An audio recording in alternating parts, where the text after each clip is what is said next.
Hey Wargamers, welcome back to the channel, Death from Above Wargaming. I'm Aaron.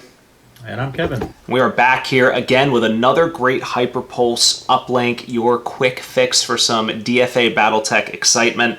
So this is part 4 of our mission series. So guys, if you have not checked it out already, start back at HyperPulse number 3.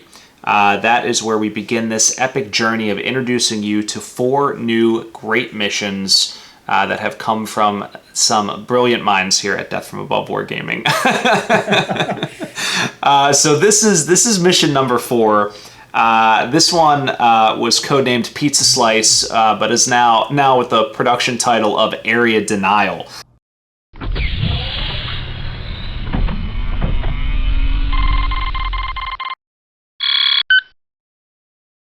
Area Denial was sort of started as a kind of a blend of like a seize ground, but with sort of more to it, right? We sort of wanted to have more zones for control, as well as adding in that sort of mechanic we had earlier with the battle lines, where we would have sort of that size-based overrun option embedded. So it'd be more of like instead of like you're holding the ground like you do in seize ground, this one could be more of like a constant flow of battle, right? There'd be sort of 2 alternate paths, right? As you come off your deployment, you can kind of take the counterclockwise path or the clockwise path and try to push the enemy, right? You'd almost have like 2 vanguards facing off. Right. And overall, right, it's basically a giant symmetrical pizza, right? We have 8 different slices with the diagonals and the horizontal and vertical sliced. So, and we're just basically shutting off the center, but it's actually a larger piece in the center that we're shutting off. So that's kind of where the idea of area denial or like a secure perimeter came up on this one.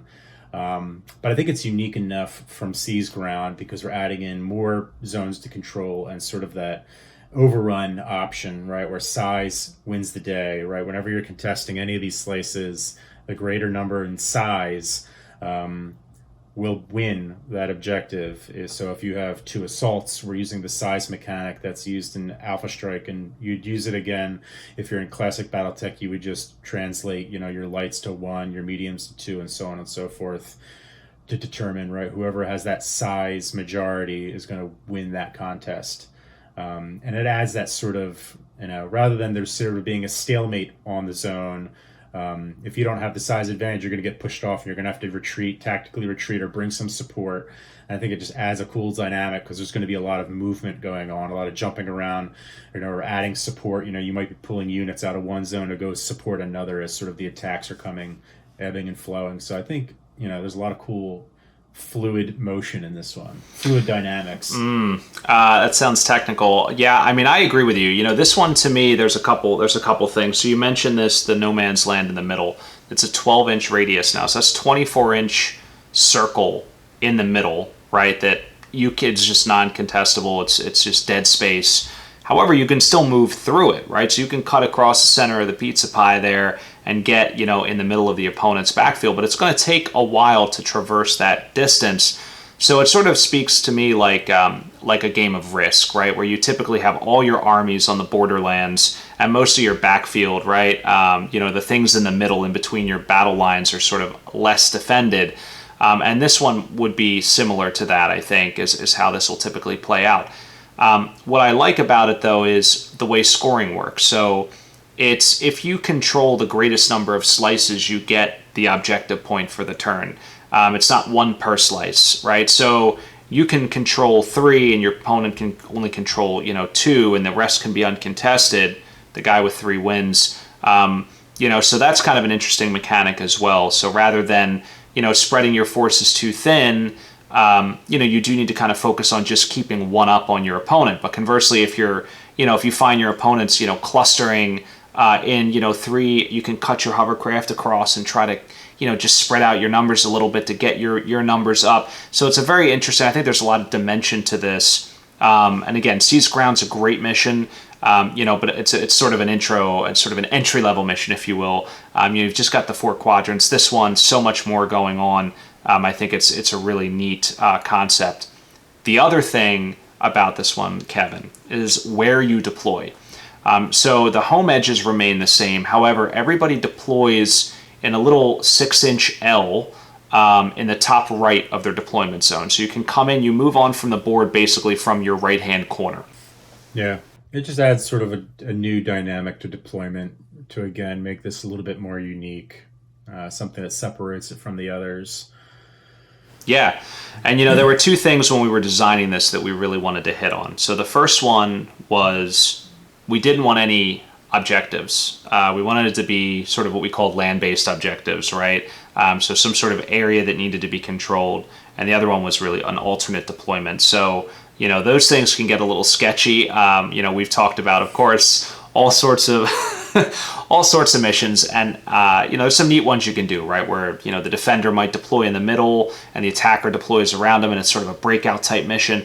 You know, and those things, as we talked about in HyperPulse 3, they can be very difficult to balance. So this one, we still wanted to put in the alternate deployment without sort of messing up the mission too much. And I think this is going to work out really well the way we have it.